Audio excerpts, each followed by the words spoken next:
सभा के शिल्पी, भारत रत्न बाबा साहब डॉक्टर भीमराव अंबेडकर जी की महापरिनिर्वाण दिवस के अवसर पर आयोजित आज के इस कार्यक्रम में समारोह में उपस्थित प्रदेश सरकार में उप मुख्यमंत्री श्री ब्रजेश पाठक जी, प्रदेश सरकार के पर्यटन संस्कृति विभाग के मंत्री श्री जयवीर सिंह जी, प्रदेश सरकार के समाज कल्याण विभाग के मंत्री श्री असीम अरुण जी, सदस्य विधान परिषद और अध्यक्ष डॉक्टर आंबेडकर महासभा ट्रस्ट डॉक्टर लालजी प्रसाद निर्मल जी, महापौर श्रीमती सुषमा खड़गवाल जी, माननीय विधायक श्री योगेश शुक्ला जी, भारतीय जनता पार्टी के महानगर के अध्यक्ष श्री आनंद द्विवेदी जी, आंबेडकर महासभा के महामंत्री श्री अमरनाथ प्रजापति जी, अनुसूचित जाति वित्त एवं विकास निगम के उपाध्यक्ष श्री विश्वनाथ जी, प्रदेश अध्यक्ष श्री प्रमोद कुमार जी, कोषाध्यक्ष डॉक्टर सत्या दोहरे जी और आज के इस कार्यक्रम में उपस्थित बाबा साहब डॉक्टर भीमराव अंबेडकर जी के सभी अनुयायीगण, उपस्थित भाइयों और बहनों, भारत माता के महान सपूत बाबा साहब डॉक्टर भीमराव अंबेडकर जी की आज महापरिनिर्वाण दिवस है। इस अवसर पर उनकी स्मृतियों को नमन करते हुए मैं प्रदेशवासियों की ओर से उनके श्री चरणों में विनम्र श्रद्धांजलि अर्पित करता हूं।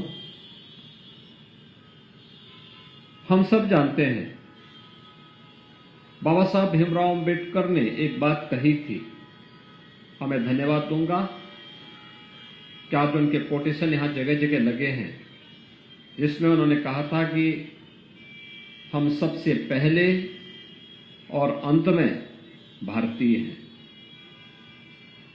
आज जब कुछ लोग भारत को कोसते हैं, भारतीयता का अपमान करते हैं, जाति के नाम पर समाज में खाई को चौड़ा करने का काम करते हैं, भाइयों बहनों, एक प्रकार से बाबा साहब भीमराव अंबेडकर जी का अपमान करते हैं। याद करिए कि बाबा साहब भीमराव अंबेडकर को भी लालच देने का कार्य हुआ था, लेकिन बिना झुके, बिना टिके वे भारत और भारतीयता के लिए कार्य करते रहे। और आज यही कारण है कि बाबा साहब भीमराव अंबेडकर से जुड़े हुए देश के अंदर हजारों की संख्या में स्मारक हैं। दुनिया में जहां कहीं भी जब भी किसी दबे कुचली समाज की आवाज को बुलंद करने की बात आती है तो लोगों के दिमाग में एक नाम बरबस आ पड़ता है, वह नाम आता है डॉक्टर बाबा साहब भीमराव अंबेडकर का नाम। पूरी दुनिया के अंदर हर वह दबा कुचला व्यक्ति अपनी आवाज को बुलंद करना चाहता है तो वह नाम वह स्मरण करता है बाबा साहब भीमराव अंबेडकर का। और बाबा साहब भीमराव अंबेडकर के निज सपनों को साकार करने के लिए केंद्र और राज्य सरकार अनेक कार्यक्रम कर रही है। बाबा साहब भीमराव अंबेडकर की पंच तीर्थों की स्थापना का कार्यक्रम हो, आदरणीय प्रधानमंत्री मोदी जी ने आने के बाद इन सभी कार्यक्रमों को आगे बढ़ाया। हमने समाज को जाति के आधार पर नहीं, हमने तो समाज को उसकी आवश्यकता के अनुरूप हर दलित, हर वंचित, हर गरीब, हर कमजोर व्यक्ति के साथ सरकार खड़ी है और सरकार उसको संबल प्रदान करेगी। इस दृष्टि से सरकार ने उसको अपना सहयोग देना प्रारंभ किया। भाइयों बहनों, 2014 के पहले एक सपना होता था आवास। आवास के नाम पे लोग किस प्रकार का मजाक बनाते थे। 20,000 में कोई आवास बन पाता है क्या? और जो नहीं बना पाता था उसके ऊपर अलग से कार्रवाई हो जाती थी।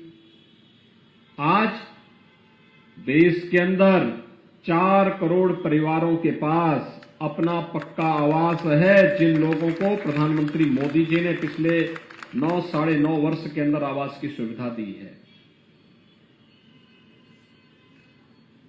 और अभी भी एक लक्ष्य है कि जो बचे हैं उनको भी उपलब्ध करवाएंगे। गांव हो या शहर, हर दलित को, हर वंचित को, हर गरीब को इसकी सुविधा का लाभ मिलना चाहिए। शौचालय बने, 12 करोड़ परिवारों के लिए शौचालय के निर्माण का कार्य। मैला ढोने की कुप्रथा को पूरी तरह बंद करते हुए उसका उपचार था, उसका विकल्प था, हम हर घर में शौचालय बनाए। यह कुप्रथा पर प्रहार तो था ही, लेकिन साथ साथ भाइयों बहनों, दबे कुचले समाज को बीमारियों से, विभिन्न प्रकार की उन बीमारियों से मुक्त करने का एक अभियान भी था, जिसका पैसा जिसका बचता है परिवार खुशहाल होता है। याद करिए कि हर गरीब को 5 लाख रुपए की स्वास्थ्य बीमा का कवर पहले की सरकारें क्यों नहीं दे रही थी? सरकारें तो भी चला रहे थे। दुर्भाग्य से कोरोना अगर 14 के पहले आया होता, क्या होता? कोई बच पाता? आप होते या हम होते, कोई बच पाता? क्योंकि सरकार स्वयं भाग गई होती। सरकार के पास कोई दृष्टि नहीं थी। मैं बार बार उल्लेख करता हूं, 1977 में एक बीमारी आई थी उत्तर प्रदेश में, इंसेफ्लाइटिस की। 40 वर्ष में इस बीमारी से 50,000 बच्चों की मौत हुई थी, और इस बीमारी से 90% मौत दलित और अल्पसंख्यक समुदाय के होते, बच्चों की होती थी। आज जब डबल इंजन की सरकार आई, एक साथ मिलकर काम किया, भाइयों बहनों, आज इस बीमारी को पूरी तरह नियंत्रित किया जा चुका है। अगर स्वच्छ भारत मिशन में शौचालय नहीं बनते, हर घर नल योजना में पेयजल की व्यवस्था नहीं होती, व्यापक अभियान दोनों सरकारें मिलकर के नहीं चलाती, इंसेफ्लाइटिस कभी समाप्त नहीं होता। ऐसे ही कोरोना में प्रधानमंत्री मोदी जी ने लीडरशिप स्वयं अपने हाथों में लेकर के एक एक कार्यक्रम की निगरानी की।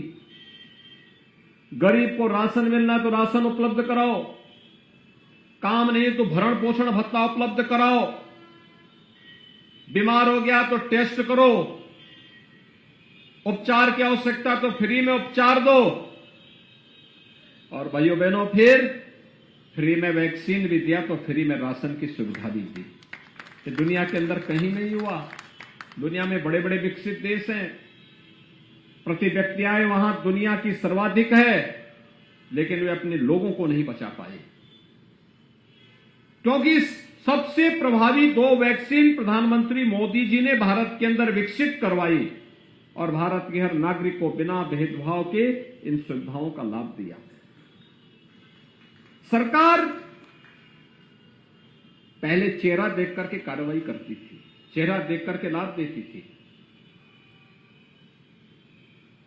कोई दलित समर्थक होता था, कोई दलित विरोधी हो जाता था,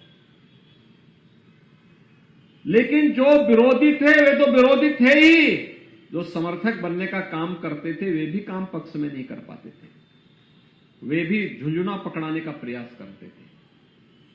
उनके नाम पे अपनी रोटी तो सेकते थे, लेकिन गरीबों के लिए, वंचितों के लिए कोई प्रभावी कार्यक्रम नहीं कर पाते थे। पहली बार आपने होगा तब मोदी जी ने जाति मत मजहब के आधार पर नहीं, एक ही नारा दिया, सबका साथ और सबका विकास। आप मुझे बताओ, जो बार बार नाम जपे और करे कुछ नहीं, वो बड़ा है या जो अपने नारे को प्रभावी ढंग से लागू करके हम सबको योजनाओं के साथ जोड़ने का काम कर रहा है। और प्रधानमंत्री मोदी जी ने योजनाओं के साथ जोड़ने का काम किया। तो बाबा साहब भीमराव अंबेडकर के सपनों को सही मायने में अंगीकार करने वाले, लागू करने वाले और 26 नवंबर की तिथि को संविधान दिवस के रूप में स्थापित करने का काम भी अगर किसी ने किया, प्रधानमंत्री मोदी जी ने किया। बाबा साहब भीमराव अंबेडकर के प्रति इससे बड़ी श्रद्धांजलि और क्या हो सकती है। 26 नवंबर की तिथि को अब हम 14 अप्रैल की तिथि को भी, 6 दिसंबर की तिथि को भी, 26 नवंबर की तिथि को भी बाबा साहब भीमराव अंबेडकर जी का स्मरण करते हैं और उनके प्रति, उनके द्वारा प्रदत्त संविधान के प्रति सम्मान का भाव व्यक्त करते हैं। वे संविधान के शिल्पी थे, कोई संदेह नहीं, लेकिन समाज की एकजुटता के लिए सब कुछ, हर एक काम देश के नाम, बाबा साहब भीमराव अंबेडकर का ही सपना था, यही संकल्प था। जो लोग आज भारत विरोधी गतिविधियों के माध्यम से समाज को विभाजित करते हैं, भारत को कमजोर करने का प्रयास कर रहे हैं, ये बाबा साहब भीमराव अंबेडकर का अपमान करते हैं। हम सबको इसके बारे में गांव-गांव जाकर के बताना होगा। और मैं आपको इस बात के लिए फिर आश्वस्त करने के लिए आया हूं। हमने पहले भी कहा कि सरकार हर गरीब के साथ, हर वंचित के साथ, हर दलित के साथ खड़ी है, उनको उनका अधिकार देने के लिए तैयार है। कोई मुसहर के बारे में पूछता था तब देश में, बनटांगिया के बारे में कोई पूछता था, चेरो, थारू, कोल, तब कोलों का इतिहास सबका जब भगवान राम से का इतिहास है, कोई पूछता था? अहरिया, सहरिया, ये सभी ऐसी जातियां हैं, छोटी छोटी जातियां हैं, छोटे छोटे समुदाय हैं, एक सीमित क्षेत्र में हैं, आवाज दबा दी जाती थी। बाबा साहब भीमराव अंबेडकर ने इनके उत्थान के लिए कार्ययोजना बनाने की बात कही थी। 70 साल तक इनको वोट देने का तक अधिकार नहीं। भाइयों बहनों, आज मुझे बताते हुए प्रसन्नता है कि डबल इंजन की भारतीय जनता पार्टी की सरकार ने 100% सिचुएशन के लक्ष्य को प्राप्त करने की दिशा में यहां पे कार्रवाई शुरू की।